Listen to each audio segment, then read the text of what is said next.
वैसे एक बात कहूँ, मेरा दिमाग तो अभी भी उसी बात पर है कि करीम साहब की बहन और सबा कितनी मिलती हैं। हाँ, अगर कोई खानदानी ताल्लुक होता तो मुझे हैरत नहीं होती। क्या मतलब, वो कैसे? अरे आपा, मेरे मुंह में तो जो आता है मैं तो बोली ही चली जाती हूँ। पागल हो गई हूँ बिल्कुल। मैं तो सवेरा साहिबा की तस्वीर देख के हैरान हो गई। बहुत मिलती हैं दोनों। सबा बहुत प्यारी बच्ची है। मैं नहीं चाहती कि उसे कभी भी तकलीफ पहुंचे। अब तो आयशा के घर ही जाना पड़ेगा, शायद वही कोई मालूमात दे दे।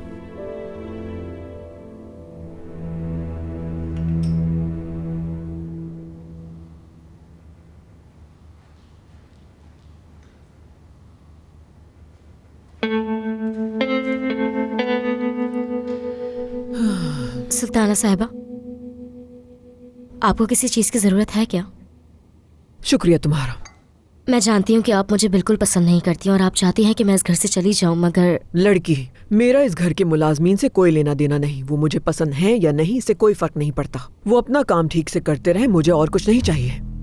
मुझे जरूरी काम की वजह से घर से बाहर जाना पड़ता है, लेकिन मैं घर का काम ठीक से करती हूँ। काम ठीक करने से मेरी मुराद रोकना नहीं था, बल्कि तुम्हें अपनी जिम्मेदारी का एहसास दिलाना था।